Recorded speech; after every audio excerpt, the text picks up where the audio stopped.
Mau berkipas, mau ber-AC, kan pakai listrik. Listrik kan pakai duit. Di dunia ini kan pakai duit. Jadi masalah duit itu ndak ada urusannya dengan amal gitu, ndak ada. Kalau kita kolekte derma, perpuluhan apa segala itu tidak menambah berkat kita sama. Ini yang harus dipahami. Jangan ada hamba-hamba Tuhan itu lalu mengatakan, wah mari kita tolong menolong. Ya sudah sewajar dan sepantasnya orang Kristen itu, karena kita menganggap semua orang itu adalah saudara. Jadi tidak ada gunanya bapak-bapak misalnya kolekte derma lalu disebut lagi atau bahkan ditanya lagi. Ah, tidak ada gunanya. Kita memberi itu tanpa pamrih. Tidak ngasih kolektif pun tidak ada masalah kok. Persembahan jiwa yang penting. Ya, datang. Kalau nanti ada ya silakan. Kalau enggak pun tidak masalah. Ya kan? Karena kita sudah diberikan berkat yang sama. Jadi kesombongan itu adalah ketika kita menyombongkan materi yang sebenarnya materi itu. Kan lucu misalnya. Ya. Allah yang telah memberikan kita hidup, ya kan? Allah tidak perlu dibalas dengan pemberian kita. Wah, kita perpuluhan lah, kita bernasar lah. Emangnya Allah ya kan melihat itu? Allah telah memberikan kita anugerah yang sempurna. Kita ngasihnya hanya 10%. Nah, ini nanti Allah akan membalasnya. Tidak begitu ajaran Kristen itu. Ajaran Kristen itu cinta kasih. Dan hati-hati, kita harus sadar dan paham bahwa sebagai pengikut Kristus itu tanpa pamrih dan kita mengikuti jalan kemiskinan, mengikuti Yesus. Apa yang kita miliki sekarang itu adalah berkat bonus yang diberikan Allah kepada kita untuk kita kelola dengan baik dan benar untuk mencapai jalan kekudusan. Ya puji Tuhan kita punya pekerjaan, puji Tuhan kita punya rumah, puji Tuhan kita punya istri, puji Tuhan kita punya anak-anak. Itu adalah anugerah yang diberikan Tuhan untuk mencapai jalan kekudusan. Ya. Bukan untuk jalan kemaksiatan. Ya kan? Nah, jadi bapak-bapak yang terkasih harus dipahami ya. Ya kalau bapak-bapak mau menyumbang gereja 1 miliar ngapain bapak-bapak perlu, ya kan? Ya didoakan, ya didoakan. Ya kan? Penting, tetapi tidak mesti harus itu menjadi ya kan budi bapak-bapak terkasih, kan begitu. Biarlah semuanya itu menjadi sukacita bagi semua orang dan kita bersukacita ya. Sudah sepantas dan sewajarnya bapak-bapak yang terkasih ya. Nah, kejahatan harus dibatasi dengan perbuatan baik. Jadi untuk membatasi kejahatan itu harus dengan berbuat baik. Ya. Kita bisa baca di Roma 12 ayat 17. Hambatan-hambatan psikologis dan sosial harus diatasi dengan mencari perdamaian. Ya. Jadi damai dan sejahtera. Salam kasih, damai dan sejahtera. Kasih adalah Allah. Ya kan kalau bercerita tentang Allah itu enggak habis-habisnya. Tidak perlu menceritakan iblis, karena iblis tak perlu diceritakan. Tidak ada waktu menceritakan. Tidak ada gunanya juga. Ya, kita menceritakan tentang Allah terus menerus. Ya kan? Nah, karena kalau menceritakan tentang iblis ya tak ada gunanya, habis waktunya. Ya kan? Perhatikan YouTube atau TV-TV yang menyiarkan, wah inilah ini. Untuk apa juga? Apa yang mau kita ketahui kan? Ya sesuatu yang gelap jahat ya pasti jelek lah namanya. Ya kan? Jadi yang kita harus cari terus menerus itu adalah Allah. Mengetahui kehendak Allah. Ya kan? Dekat dengan Allah, di dalam Allah. Nah, begitu. Ya. Jadi hambatan-hambatan psikologis dan sosial harus dibatasi dengan mencari perdamaian. Matius 5 ayat 23 sampai 24. Hidup setiap orang harus dipelihara dengan kasih orang Samaria yang baik hati. Lihat orang Samaria yang baik hati. Ya. Yang mendobrak batas-batas kebangsaan, agama dan sebagainya itu. Ya. Jangan sampai seseorang kehilangan hidupnya. Hidup manusia tidak boleh dimusnahkan dengan kekerasan. Tidak boleh dibahayakan dengan sembrono, seperti sering dalam lalu lintas.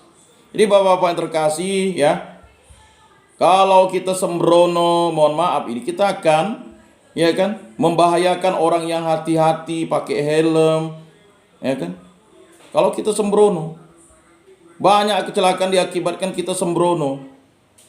Kebut-kebutan, kejar setoran, ya kan?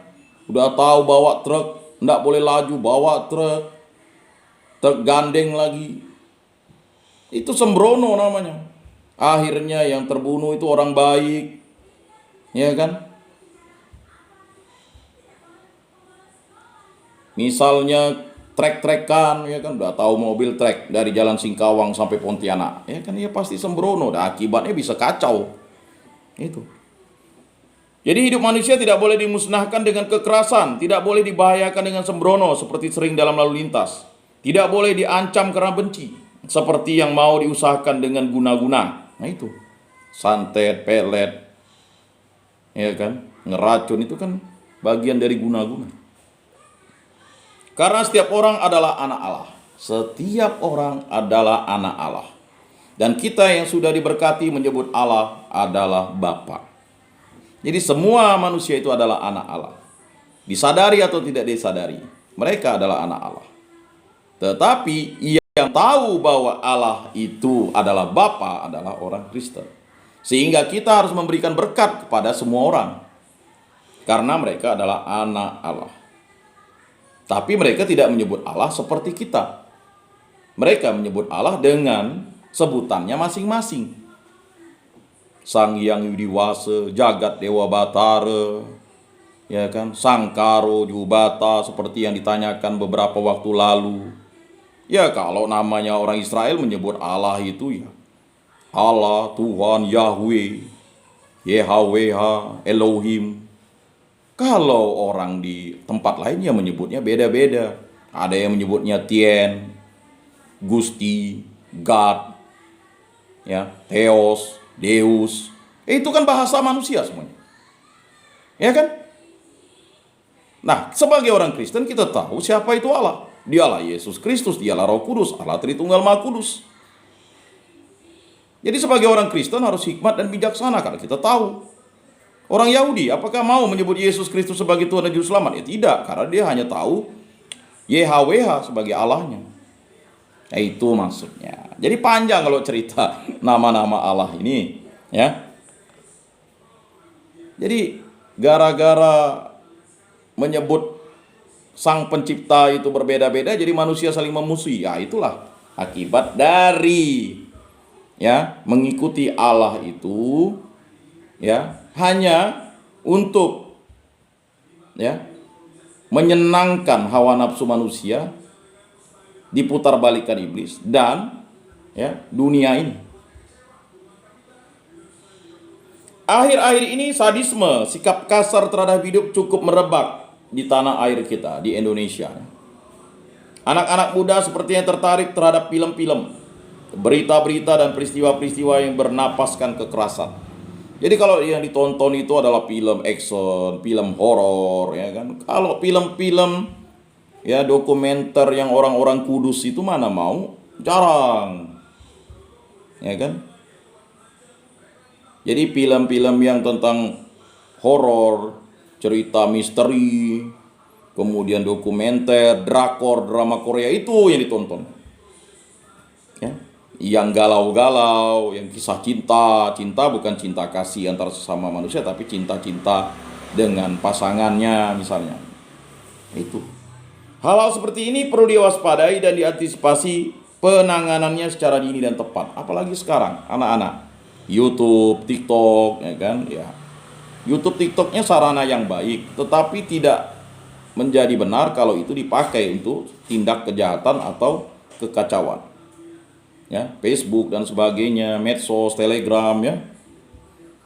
Jadi hal-hal tersebut harus diwaspadai dan diantisipasi penanganannya secara dini dan tepat. Bahkan ya sekarang ya luar biasa hujat menghujat di medsos, ya.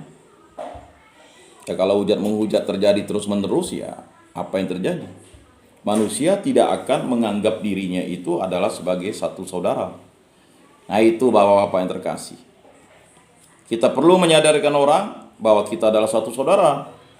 Kita adalah anak Allah. Sebagai orang Kristen kita menjadi berkat bagi semua orang karena kita tahu siapa itu Allah. Kalau orang tidak tahu itu siapa Allah, ya memang jangan kita paksakan, karena memang dia harus mengikuti Yesus, baru tahu Yesus itu adalah Allah. Kalau tak ikut Yesus bagaimana tahu? Mau dijelaskan putar balik, mau dijelaskan pakai ayat Alkitab, ya tidak bisa. Karena mereka tidak percaya Yesus itu Allah. Kita sebagai orang Kristen harus percaya Yesus itu Allah. Kalau tak percaya Yesus itu Allah, berarti kita sudah berdosa. Maka kita harus bertobat. Nah, itu. Ya. Berdosa kepada Bapa dan Anak, dosamu diampuni, tetapi berdosa atau menghujat Roh Kudus tak diampuni. Wah, itu berat. Itu adalah orang yang sudah mati lalu dia tidak bertobat. Nah, tetapi juga masih ada sarana. Ya kan, makanya hendaknya dibaptis kan begitu. Karena ada tiketnya. Ya kan? Tetapi kalau dia dibaptis lalu menghujat Roh Kudus, wah itu kacau. Bagus orang itu jangan dilahirkan. Ya kan, menurut Injil ya. Tetapi ya tidak bisa, karena kehendak Allah itu tidak bisa dibatasi oleh kehendak pribadi manusia. Manusia hidup karena diciptakan dan dikasihi Allah. Itu harus menjadi pegangan dasar kita.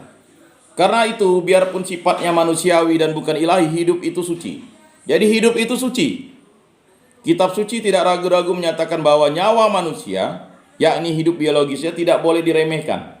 Hidup manusia mempunyai nilai istimewa karena sifatnya yang pribadi, yang oleh kitab suci sering disebut dengan kata jiwa dan roh. Bagi manusia, hidup biologis adalah masa hidup yang tak ada sesuatu yang dapat diberikannya sebagai ganti nyawanya. Markus 8 ayat 37. Berarti ganti nyawa manusia itu tidak ada lagi ya. Bagaimana mau ganti nyawa? Ya kalau hukuman di dunia karena orang membunuh ini ya hukumannya 20 tahun, 15 tahun. Tetapi ya tidak ada lagi. Makanya jangan sembrono, jangan membenci, ya kan? Jangan melakukan kekerasan. Ya memang di dunia ini hal-hal itu ya. Apakah kita ingin menegakkan keadilan dengan kekerasan itu akan ini tidak menciptakan dendam dan masalah baru. Ya. Dengan usaha dan rasa, dengan kerja dan kasih, ya, orang mengisi masa hidupnya dan bersyukur kepada Tuhan. Itu bahwa ia boleh berjalan di hadapan Allah dalam cahaya kehidupan. Mazmur 56 ayat 14. Memang masa hidup kita hanya 70 tahun. Mazmur 90 ya, ayat 10. Nah itu, masa hidup kita 70 tahun. Jadi bapak-bapak 70 kurang umur bapak lah sekarang. Masa masih diisi dengan dendam, masih diisi dengan ya kan hal-hal jahat, masih diisi dengan hal-hal yang ya dunia. Ya kurangilah tuh. Jadi udah diukur tuh. Kalau bonus ya di atas 70, 80, 90 itu bonus lah. Ya. Tetapi Mazmur sudah katakan, hidup kita hanya 70 tahun. Ya. Jadi kalau ada bonus di atas 70 ya itu puji Tuhan. Tetapi ukur sekarang masa hidup bapak-bapak ya, berapa? Yang sudah misalnya 50, 55 kurang 70 atau 70 kurang 55 kan 15 tahun. Ya. Atau yang sudah mencapai 60 kan tinggal 10 tahun lagi. Bahkan ada yang tidak mencapai 70. Ya, karena apa tadi? Itu macam-macam. Ada yang dirampas hak hidupnya, diaborsi, dibunuh, kecelakaan, sakit dan sebagainya. Ya.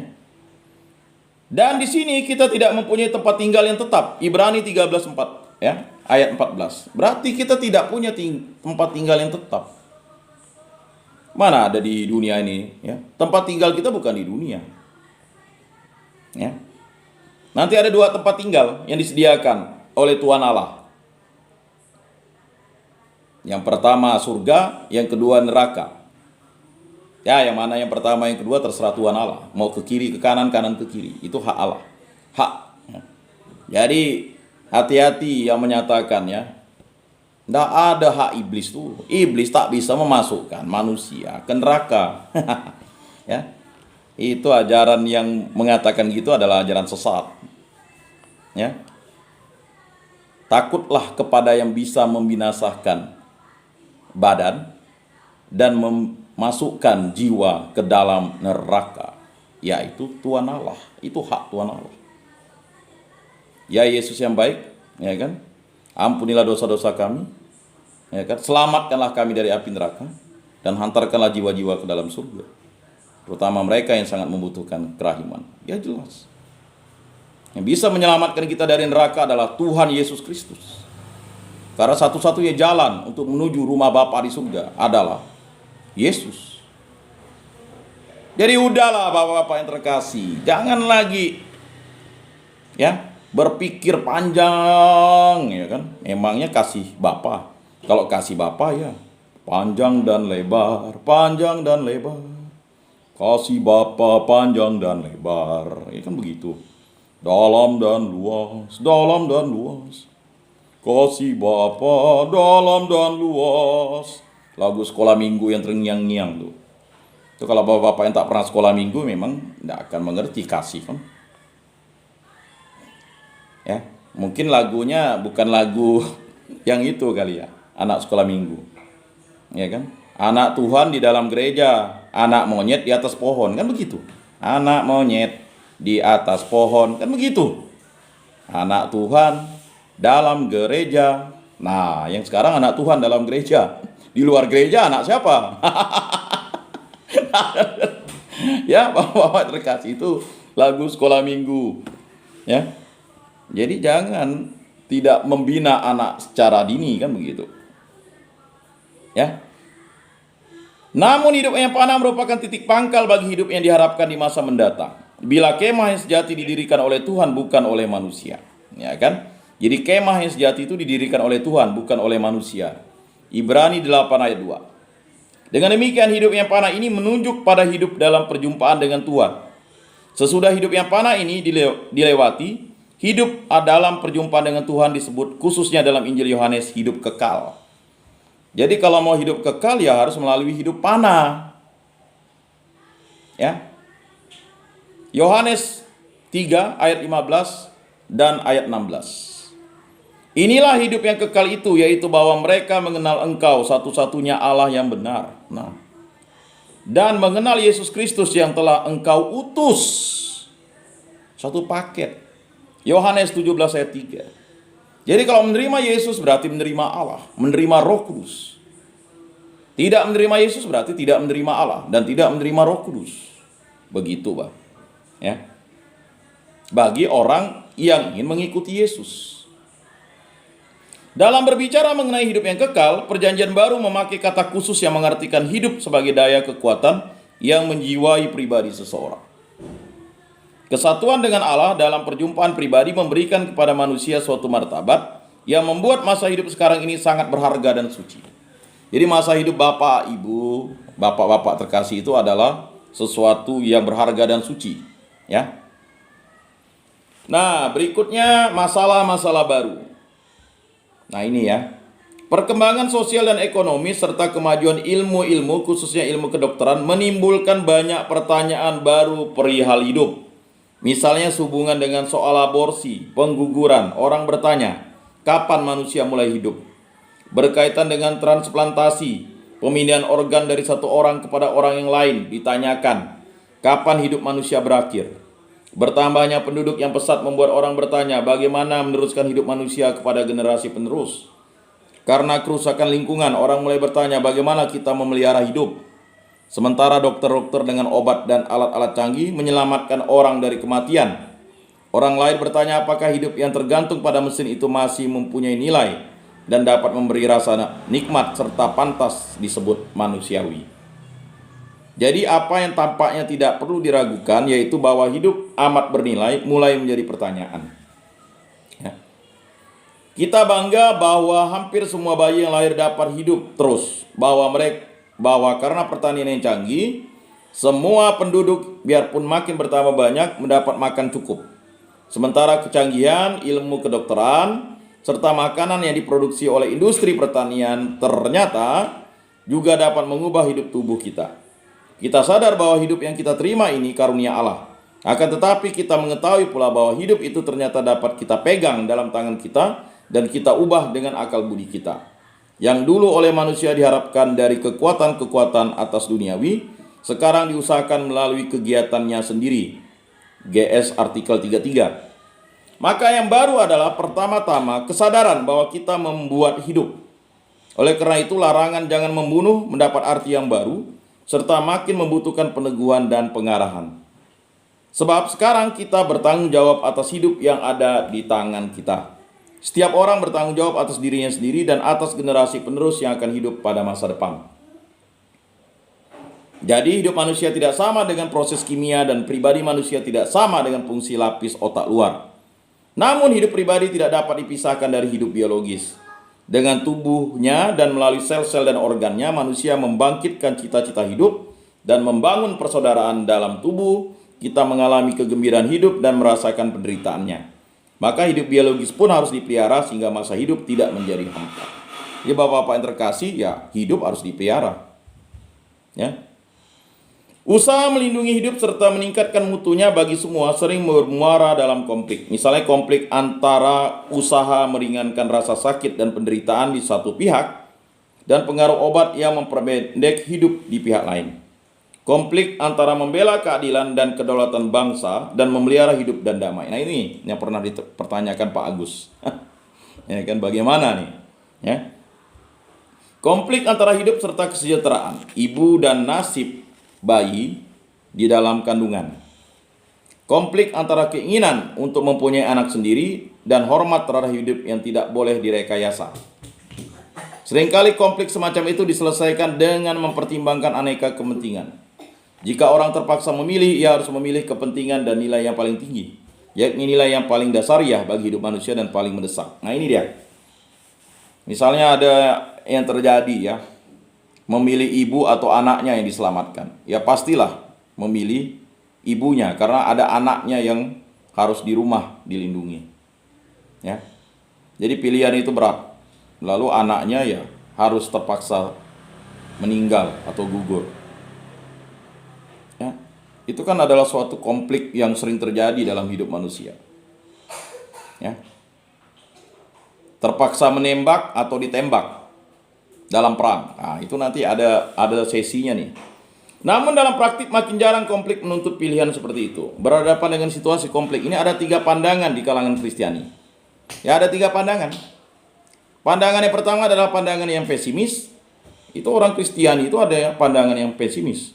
Ada pandangan yang optimis dan yang setengah-setengah. Ini som-som kuku. Yang pesimis berkata bahwa situasi konflik merupakan akibat dosa, maka manusia terpaksa memilih dosa, ya, kanan salah, kiri salah, dan tidak ada jalan tengah, dan manusia harus hidup terus. Nah itu yang pesimis, ya. Yang setengah-setengah dapat disebut pendapat bebas mutlak, karena toh tidak tahu apa yang harus dibuat, manusia bebas berbuat apa saja. Nah, ini, ya. Pandangan setengah-setengah itu menyamakan apa yang tidak salah dengan apa yang baik. Pandangan optimis adalah pandangan iman yang berani mencari pemecahan untuk setiap masalah yang muncul dengan berpedoman pada sabda Allah sebagaimana diikuti dalam jemaat Allah. Pandangan ini disebut optimis bukan karena ia mengetahui jawaban atas segala pertanyaan, tetapi karena yakin bahwa iman adalah pegangan dalam usaha mencari dan bertahan dalam situasi konflik yang serba tidak jelas. Jadi kita sebagai orang Kristiani harus memiliki pandangan optimis.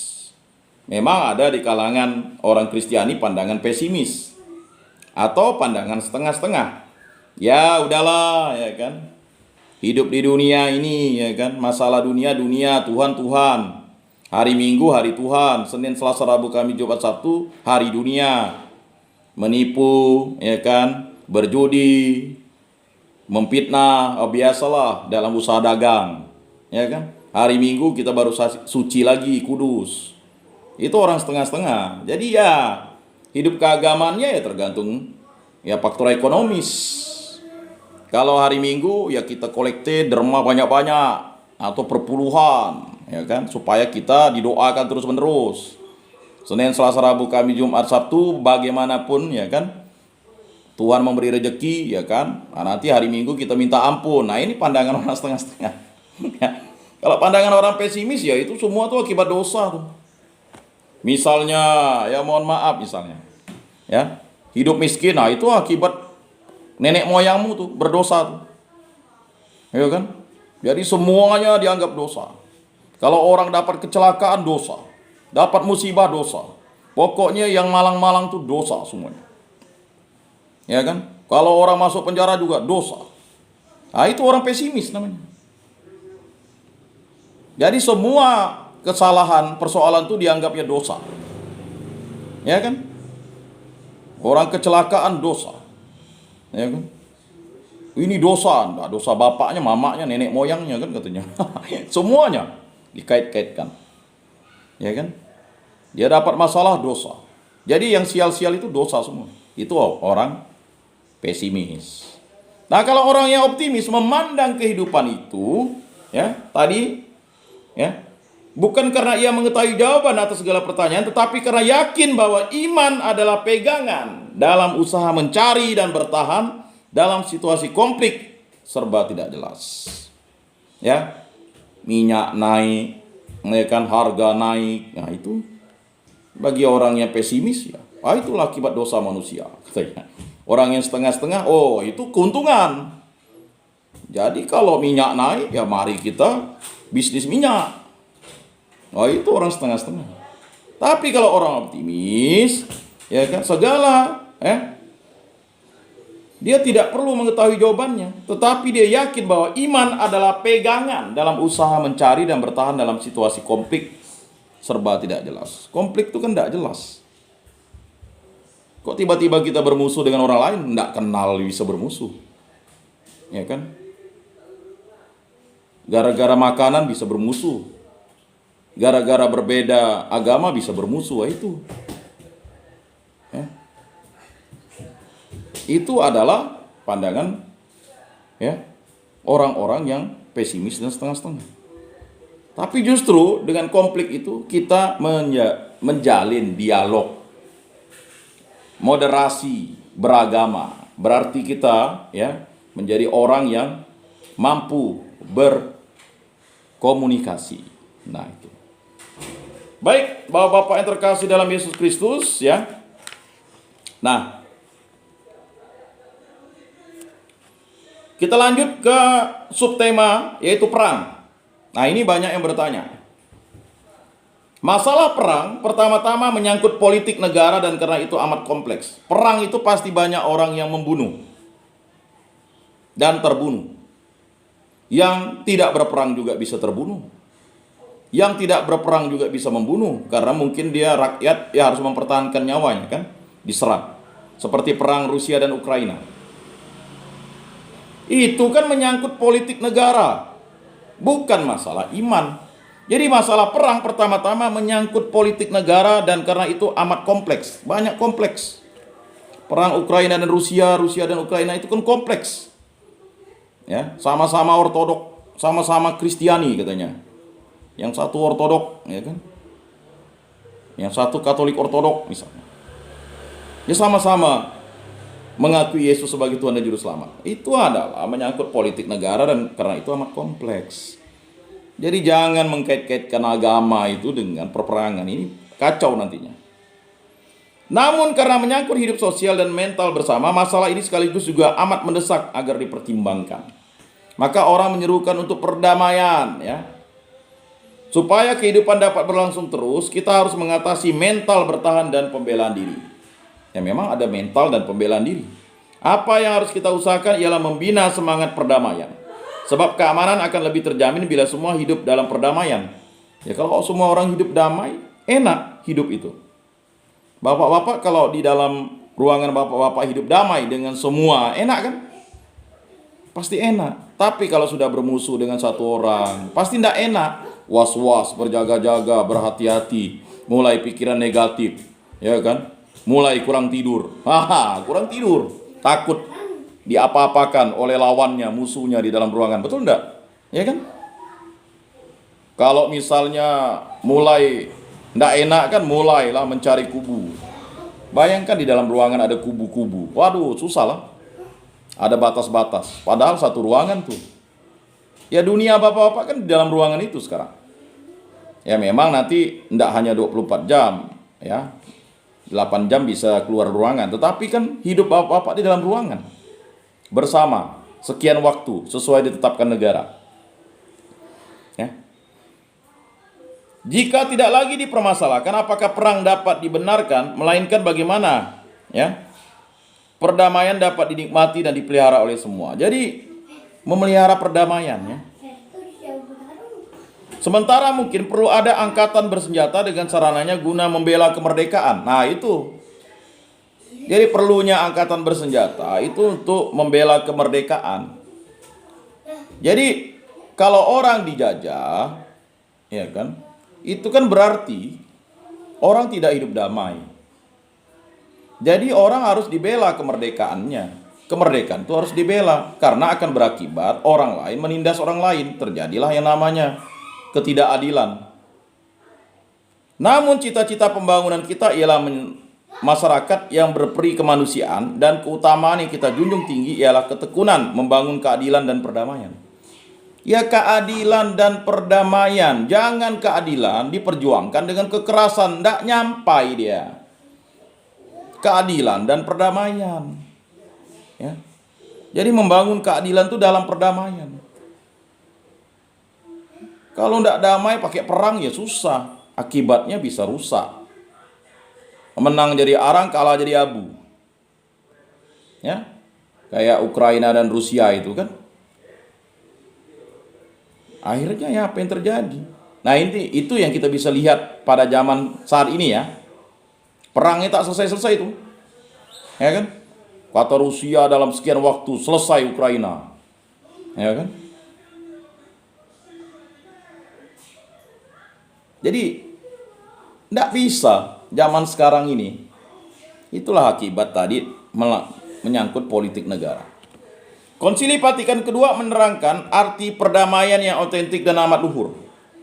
Mengecam keganasan perang dan dengan amat kuat mendesak orang Kristen agar dengan pertolongan Kristus, pencipta kedamaian, bekerja sama dengan semua orang guna menggalang perdamaian di antara mereka dalam keadilan dan cita kasih, dan mengusahakan sarana-sarana yang membawa perdamaian. Ya, Gaudium et Spes artikel 77.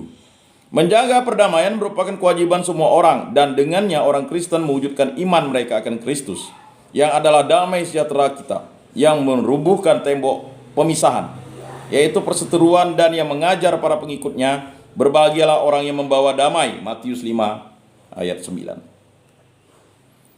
Konsili mengingatkan bahwa perdamaian adalah hasil keteraturan yang oleh Sang Pencipta sendiri diletakkan di dalam masyarakat manusia, dan yang harus diwujudkan oleh manusia, ya, diwujud nyatakan oleh manusia dengan mengusahakan keadilan yang makin sempurna.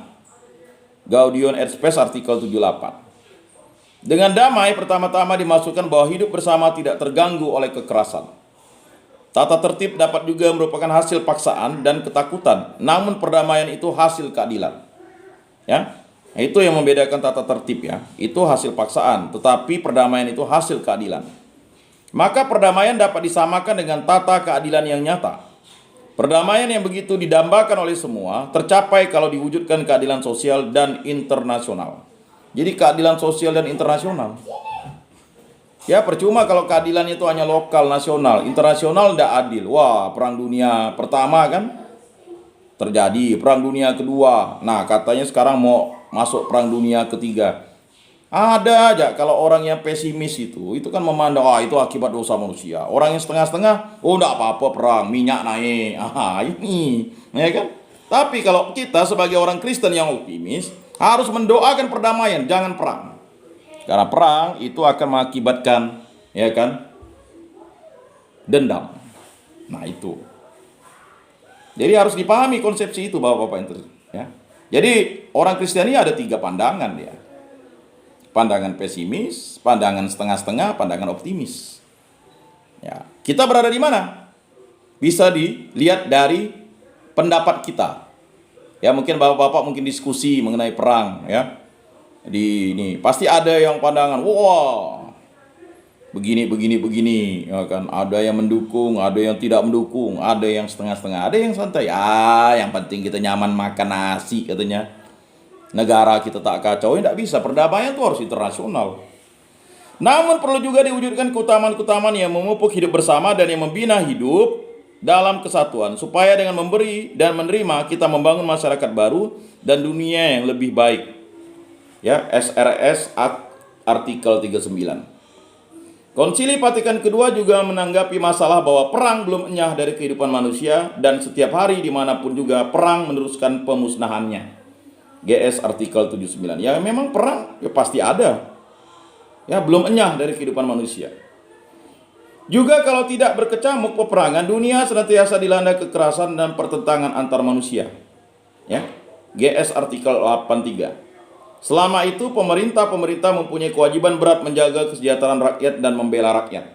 Jadi berani jadi pemerintah ya harus menjaga rakyat dan membela rakyat. Kalau perlu juga dengan perang. Itu kalau perlu juga dengan perang. Ya kalau kita diserang oleh negara lain masa kita diam-diam ya enggak bisa. Nah ini sikap kita sebagai orang ya. Ya memang kita harus menjaga perdamaian. Tetapi kalau diserang orang oleh negara lain yang akan merongrong negara kita, ya kita harus siap berperang. Ya dengan cara-cara yang sesuai. Ya kan begitu. Jadi jangan takut untuk menjadi tentara, ya kan? Gara-gara takut perang, ya kan? Oh, itu akibat dosa, itu orang yang pesimis. Tapi orang yang optimis, ya kan kita harus terjun di situ untuk mendamaikan, perdamaian. Ya kan? Menurut tradisi perang pembelaan seperti itu adil kalau dilaksanakan secara terbatas dan tidak melanda penduduk-penduduk sipil. Nah itu cukuplah tentara-tentara saja yang berperang. Kalau menegakkan tata keadilan dan tidak menciptakan ketidakadilan baru. Dan kalau diakhiri selekas mungkin. Ya jelas ya. Jelas sekali bahwa perang saudara dan perang gerilya modern, apalagi perang dengan senjata nuklir dan kimia, dengan sendirinya berlawanan dengan semua syarat itu. Ya. Dalam surat Ensiklik Pacem in Terris, ya, Pacem in Terris, Yohanes ke-23 malah mengatakan bahwa perang tidak lagi boleh dipandang sebagai sarana menegakkan kembali keadilan. Pada konferensi PBB untuk perlucutan senjata 1982, Yohanes Paulus II mengulangi hal itu, dan biarpun persenjataan mungkin dibenarkan sebagai ancaman guna mencegah serangan musuh, namun persenjataan tidak dapat membangun kepercayaan yang merupakan satu-satunya dasar bagi hidup bersama dalam perdamaian. Ya membuat senjata silakan, tetapi itu bukan satu-satunya jalan untuk menjaga perdamaian. Karena tidak ada. Kita lihatlah negara yang punya senjata kuat, Amerika, Rusia, RRC. Ya, Rusia katanya membuat senjata kuat untuk menjaga perdamaian. Ujung-ujung dia perang lawan Ukraina. Ya. Jadi Bapak-bapak yang terkasih, maka ya jelaslah di situ. Ya. Untuk itu harus dibuat politik perdamaian yang menjalin bangsa-bangsa dan kelompok-kelompok dalam suatu jaringan persetujuan guna mengurangi persenjataan dan menyelesaikan konflik dengan perundingan.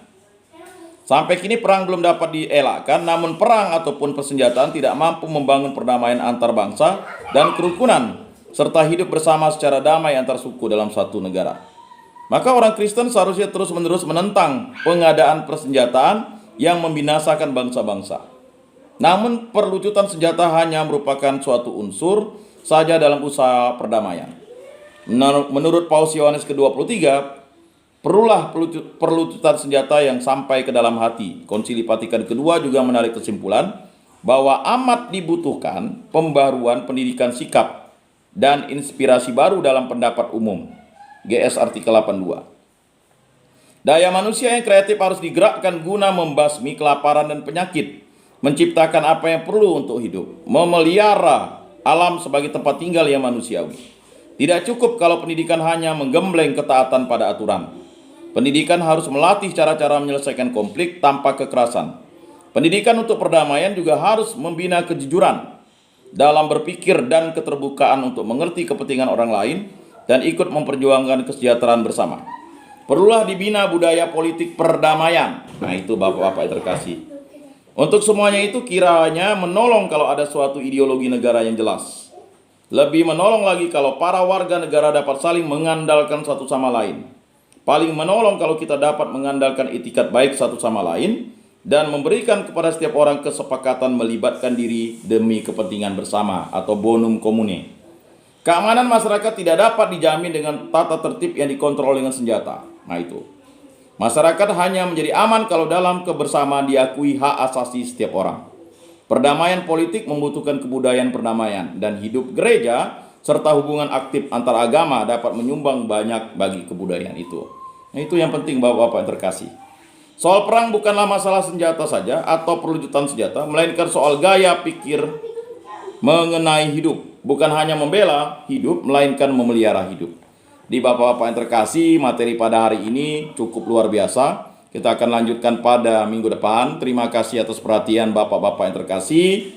Mohon maaf untuk pertemuan ini, ya, sesi tanya jawabnya mungkin boleh ditampung pada sesi-sesi berikutnya.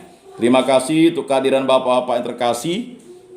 Jangan bosan untuk mengikuti KTKC ini. Terima kasih untuk Pak Lulu, ya, para pengurus gereja. Saya lihat di situ ada Pak Andre, ya kan? Ya, ada Pak Gusmanto, ya kan? Ada Pak Atis, ada Pak Lulu, ya, dan semuanya Bapak-Bapak yang terkasih. Terima kasih. Mari kita tutup dalam doa. Dalam nama Bapa dan Putra dan Roh Kudus. Amin. Ya Allah Bapa yang bertata dalam surga, kami berdoa bagi perdamaian Rusia dan Ukraina dan juga negara-negara yang sedang berkonflik dan berperang, agar mereka selalu ingat bahwa mereka adalah sesama anak Allah, bahwa mereka adalah manusia yang harus menikmati perdamaian.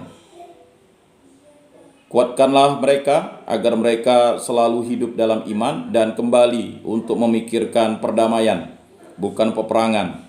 Tetapi biarlah campur tangan-Mu selalu ikut dalam pemikiran mereka, para pemimpin-pemimpin negara, agar selalu menjaga perdamaian bukan dengan senjata tetapi dengan diplomasi, diskusi, dan dialog. Dan yang paling utama, mereka berpikir bahwa apa yang mereka pikirkan harus turut kehendak-Mu, karena Engkaulah cinta kasih kami. Berkatilah kami ya Bapa, agar kami selalu menjadi pribadi yang hidup dalam damai dan sejahtera, dan selalu menjadi agen perdamaian, agen cinta kasih dimanapun kami berada. Semua doa ini kami serahkan dengan perantaraan Tuhan kami Yesus Kristus, hidup dan beraja kini dan sepanjang segala masa. Amin. Dalam nama Bapa dan Putra dan Roh Kudus. Amin. Salam kasih, damai, dan sejahtera. Tuhan memberkati, menyertai, dan melindungi kita semua. Salam.